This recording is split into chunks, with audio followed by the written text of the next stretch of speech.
Good evening, class. This is Mr. Dearbone. I am going to attempt to do a video for you using my classroom and using the PowerPoints as a guide. I'll only go through the PowerPoints briefly, not going to spend a whole lot of time on them as you guys already have the information as well as your book. But there are a few things I will point out through this video to kind of give you some guidance. This first PowerPoint might be a little hard to see because of the lighting. The second one's a darker PowerPoint, so you may be able to see it better, but I'll try to go along with it just to give you some guidance. So the first one is the importance of language. We look at language and ask what exactly is it and why it's important. Well, first of all, language is powerful. Just think of all the ways language has created things in your life, good, bad, or the ugly. Language brings people together. Language can tear people apart. So language is powerful. Language is universal. Whether we speak different native tongues or whatever, language is powerful in the fact that it can bring us together or it can tear us apart. Language also affects our thoughts. Think about the presidential election that we're about to have. Language creates the way we feel about the candidates. If Donald Trump calls Hillary Clinton a liar, that affects our thoughts about Hillary Clinton. All of a sudden, we now look at her as a possible liar. If somebody says that Donald Trump is a racist or he is mean, it affects our thought process. How we feel about Donald Trump is based almost solely on our thoughts, and that's based through language. There are different elements of language: sounds, words, grammar, and meaning. Obviously, sounds are any words or any things we emote out of our mouth, anything that creates a sound which creates words. So sounds are an element of language. Humming, whistling, these can be considered verbal communications. Singing, music can be considered verbal communication. Words, obviously these are what we use to emote our thoughts, to get out what we're trying to express. Grammar, this is the way in which we piece together our language. The words we use, the sentence form, whether we use nouns, verbs, pronouns, these are the ways we put together our language. And then finally, you have meaning and semantics. This, on the next slide, we see what meaning and semantics are. You have denotation and connotation. Denotation is the dictionary definition of a word. So family. The family by dictionary definition may be man, woman, mother, father, and children. That may be the dictionary definition or the denotation of the word family, whereas connotation is what we feel it to be, what we believe it is. So for you, family may mean something different. For me, family may mean a mother and a son, a mother and a grandmother and children. It's interpreted differently by me than it may be you, all based off of what we know and what we feel to be true. We have meanings that are concrete or abstract. The meaning for the word table is concrete because a table is a table. You can't call it a kitten. It's concrete. It doesn't move. Whereas abstract, different words, different languages, different things can change meaning. So a feeling can be abstract. Love, faith, religion can be abstract because they are not concrete. They're not something you can see, touch, taste, feel. They are an idea. There are different commonalities. Some words have commonalities. So the word house and home are common in the fact that they have the same meaning. They're different words, but they have the same meaning. go and talk about the same thing. And then you have language. The meanings are different based on whatever your language is. Americans call the back of a car a trunk, whereas the British call it a boot. So if somebody says go to the boot of your car, they mean go to the trunk of your car. That's just a difference based off of culture. But that means not everything is the same. Our language can be determined by our culture, and it can be determined by different places and different things. There are different barriers to communication. If we're not well versed in how we verbally communicate, we can create misunderstandings. If I say one thing but I mean it totally different, then that creates a misunderstanding. If I try to say, well, you're smarter than that, that can create a misunderstanding, because you may think I'm trying to say that you're dumb, whereas I'm trying to say you're too smart to get a certain grade on a test. I know you're smart and you should get a higher grade, whereas you interpret it as me trying to say that you're dumb. Attitude shaping.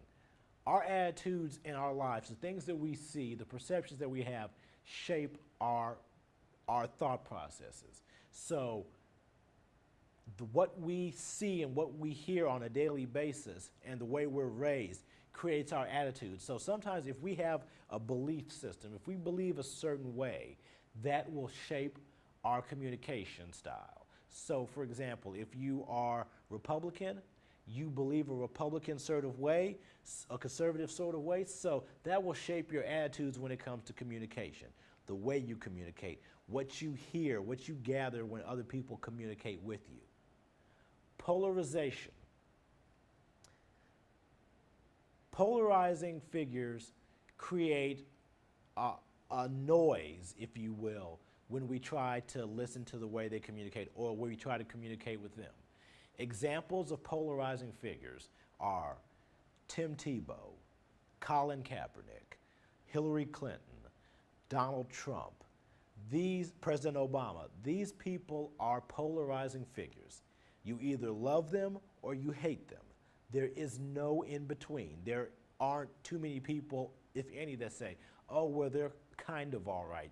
You have a strong opinion about them one way or the other.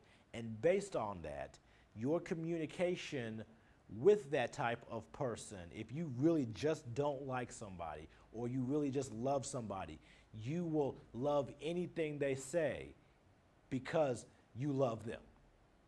If you dislike them, anything and everything they say, you will dislike. It doesn't matter what they say. They could say, I have $1 million for you.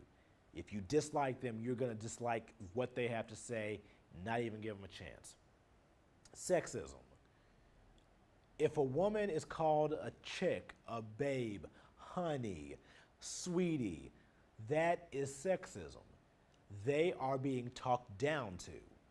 That tends to shut them down. If a man calls a woman sweetie or honey or babe, they're going to stop listening to whatever it is that man has to say following it, because he has just demoted them rather than calling them by their name or calling them a woman or a lady. Men are considered to be alpha males. They're given names of pride. They're given names of dominance, whereas women are looked at as demure, as not as intelligent. They're given names that belittle them. Also with sexism, notice when we talk about firefighters, police officers, clergy, we use the terms policeman, fireman, councilman. We don't say all the time councilwoman, fire female, police woman. We don't say these words. We don't use those terms. To be non-sexist, we should say policewoman, councilwoman, chairperson, names that either denote if they are male or female or that have no sexual gender qualification. Council person could be a man or a woman. It doesn't demote a woman and it doesn't promote a man. And then culture, like we talked about with the word boot. If you're in Britain and you order mash and bangers and mash, that means mashed potatoes and sausage. Well, we don't know that here in the United States. If you go to England, that's common. So that can be a barrier to communication. If I try to use a term in another country, in another place, in another culture where I'm not familiar with it, or they're not familiar with my terminology, it creates a barrier to communication. So how do we use language effectively? Accurate language. We use language that is specific to what we're talking about and uses it in a correct form. A few years, Mitt Romney gave a speech, a political speech, during one of the debates where he was talking about how he was going to try to find jobs for women in the United States. And he was saying that women are qualified for jobs.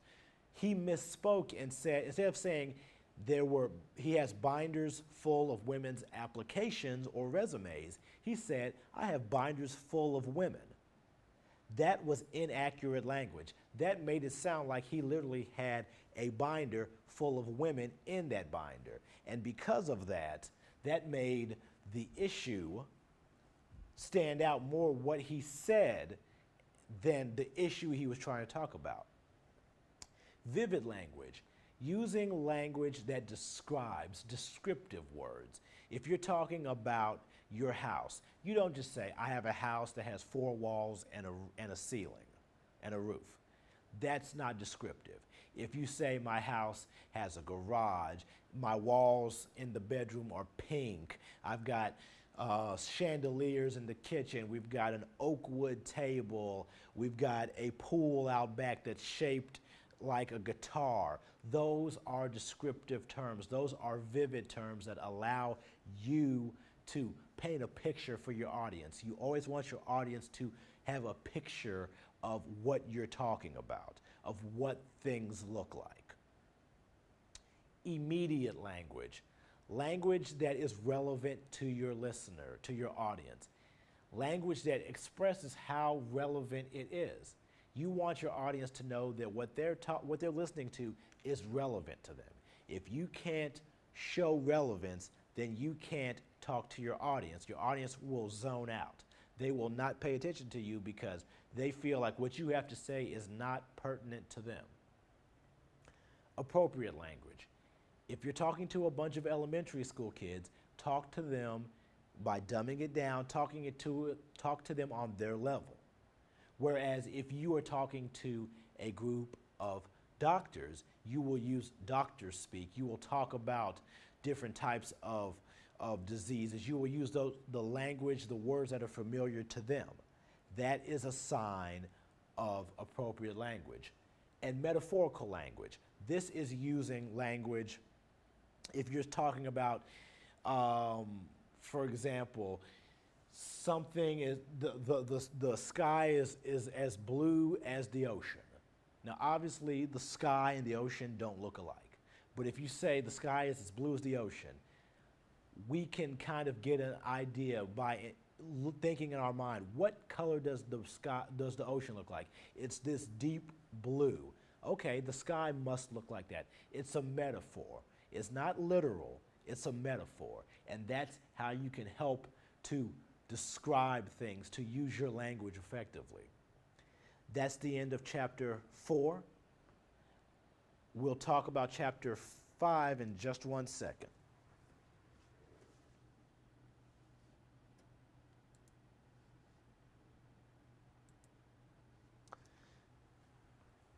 So chapter 5 is using nonverbal communication. While it's not always easy to use verbal communication because sometimes verbal communication can be misread, nonverbal is the type of communication that you're always constantly giving off.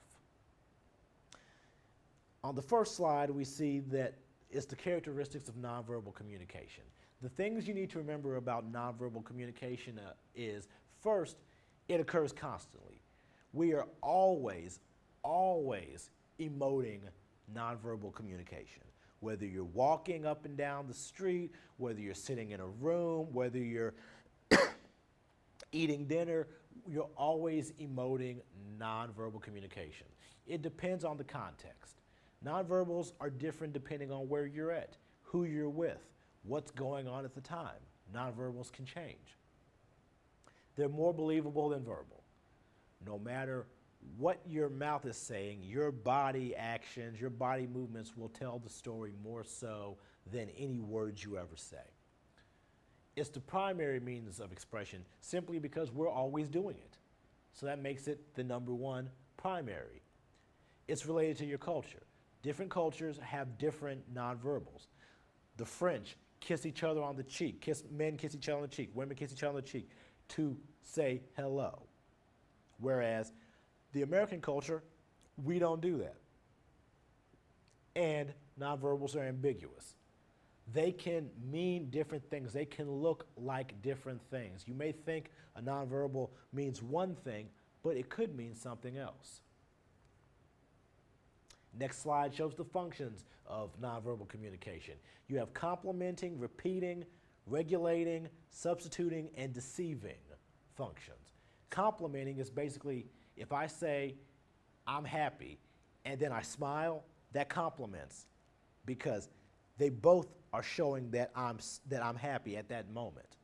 Repeating, if I tell you I'm happy, and then a couple minutes later I smile, that repeats that verbal behavior, that agrees with it. Regulating verbal behavior. This is when maybe you're in a situation where you're having a conversation with somebody and they're talking. You nod your head to let them know, I agree with you, I'm showing approval.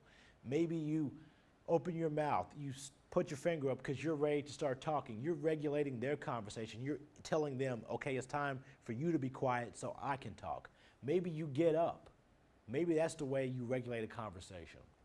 Substituting for verbal behavior.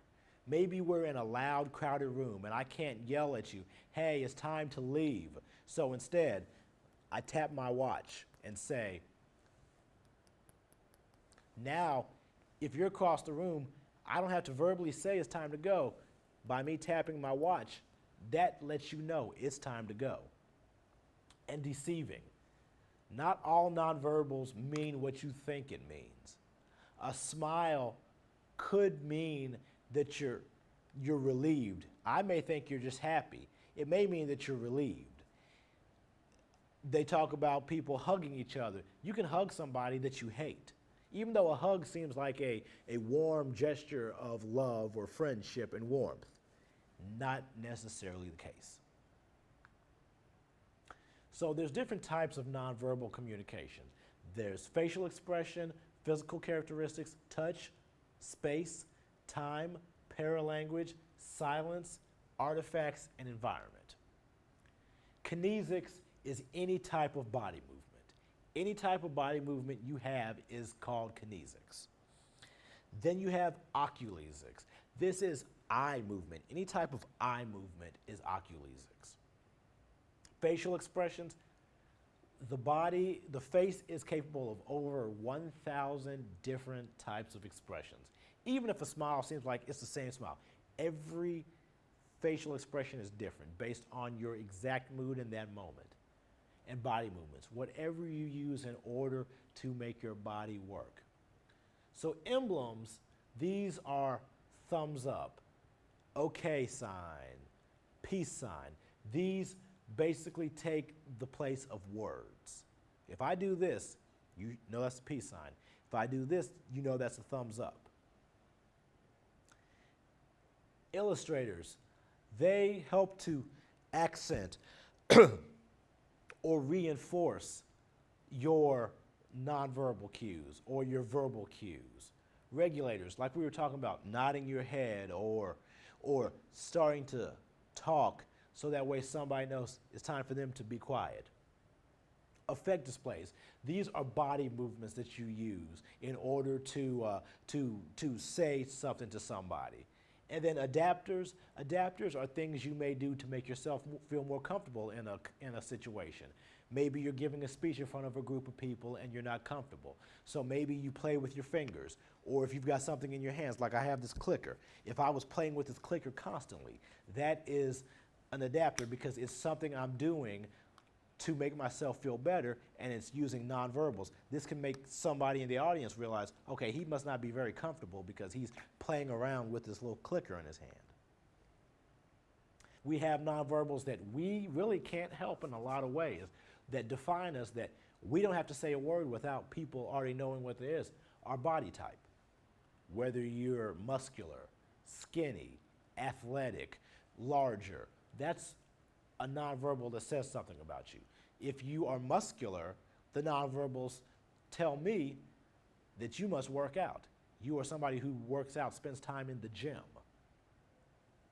Attractiveness.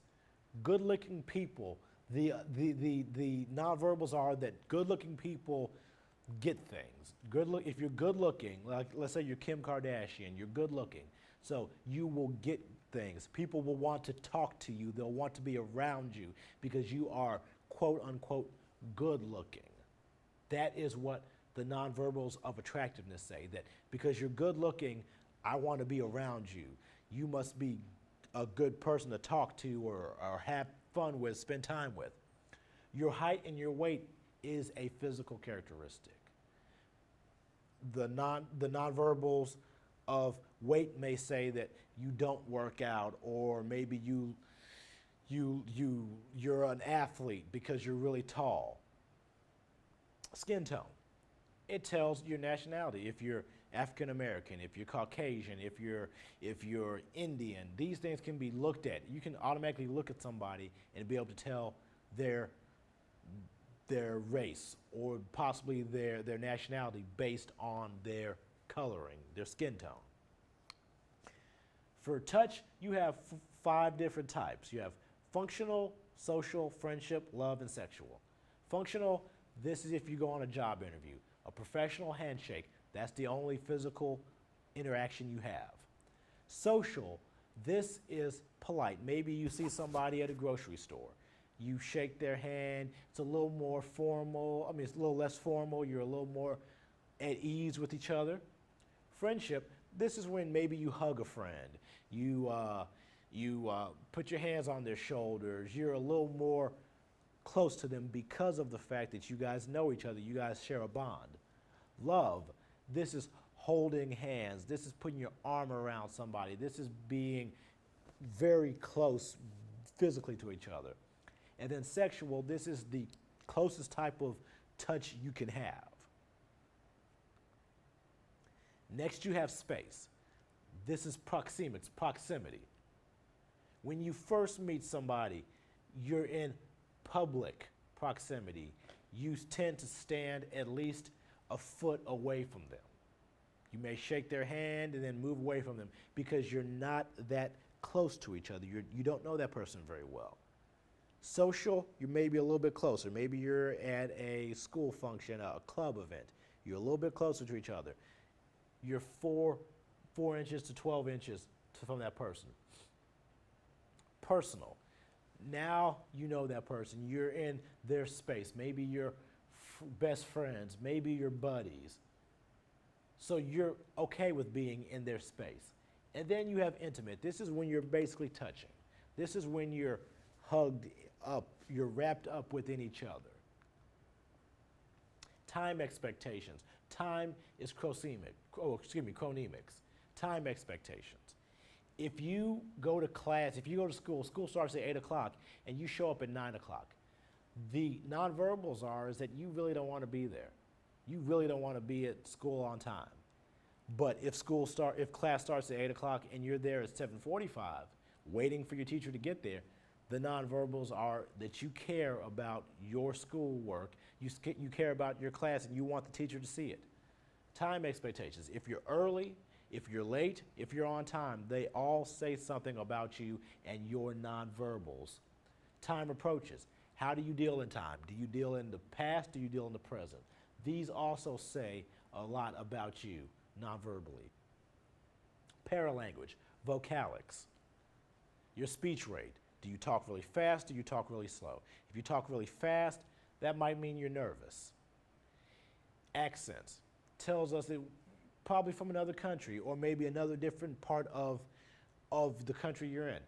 New Yorkers have different accents than Bostonians. If you're from Texas, you have a different accent than somebody from Kentucky or Tennessee. Articulation. Do you speak in proper English, proper grammar? Do you talk with the INGs hanging off your words? Do you use improper grammar? Pronunciation. Do you pronounce names correctly or words correctly? That is a nonverbal. If you mispronounce somebody's name, that means you probably don't know their name. You don't know how to say it. That's a nonverbal. Tells me you don't know how to say somebody's name because you don't know them. And then silence. Sometimes silence can be the greatest nonverbal because if somebody's mad at you and they don't say anything to you, they just look at you, you can tell that they're angry at you, angry with you, or they're sad, or they're hurt. Artifacts. These are personal adornments or possessions that communicate information about a person. So everyone has artifacts. Artifacts are the clothes you wear, earrings, tattoos, hats, if you have any piercings, if you're carrying a book bag, what your shirt says, all these things are artifacts because they tend to tell your audience things about you before you even have to say a word. For me, I'm wearing a wedding ring. That tells people that I am married. I have a wife. So now they don't even have to ask, are you married? They already know. An environment. This is the psychological and physical surroundings in which communication occurs. Basically, your communication is going to be different based on where you're at. If you're in a classroom setting, your communication, your nonverbals with me are going to be different because we're in a classroom. Whereas if I see you at Walmart, your nonverbals are going to be different because we're not student-teacher there. We are just two people. You may be more friendly, hey, how you doing? As opposed to in class, you're like, hi, sir, how are you doing? Your nonverbals are dictated by your environment. Nonverbals have multiple meanings. A smile can be because you're happy, because you're relieved, because you know something that somebody else doesn't. Tears can be sad tears, happy tears, angry tears. They have multiple meanings, so you can't assume that one nonverbal means the same thing every time. It might mean several different things at different times. Nonverbals are interdependent. Every nonverbal depends on each other. Nonverbals, it takes one nonverbal to set up another nonverbal. A handshake sets up a smile. A smile sets up a hug. Each nonverbal is interdependent. One can't function without another one. And nonverbals can be subtle. They don't always have to be big and grand. Nonverbals can be something simple as the look on somebody's face. That might tell you all you need to know. And they're not making a big smile or a big angry face. Just small little things can tell you the way somebody's feeling. Because of that, we need to be observant of all nonverbal messages. Make sure you're studying somebody's nonverbals, what they may be trying to tell you. Think about those things. If you're not sure what somebody's trying to tell you, verify those nonverbal cues. Look at them and say, you know what? That person just did this to me. Does that mean it's time to go? And they will either respond with a, yes, it's time to go, then nod their head, or they'll say, mm-mm. And then you have to go back and try to figure out what they're trying to say again. Practice self-monitoring. Sometimes we let our nonverbals get out of control, or we don't realize what our nonverbals are saying about us. So based on the reaction of our audience, we have to go back and look at our nonverbals and realize maybe I need to change this. Maybe I need to fix this. The way I'm walking, or the way I'm smiling, the look on my face. is sending the wrong message, sending the wrong signal. I need to go back and change that. So we have to practice self-monitoring. We always have to self-monitor and see if we can't come up with better ways to present ourselves and what we're trying to say. Those are the chapters 4 through 5. If you have any questions, feel free to email me. Your assignments are on Blackboard, and I look forward to hopefully trying this again with our future chapters. If you like this, if this is helpful, definitely let me know through email. If not, if this isn't helpful, let me know as well. We'll try to work on something else. So, good night.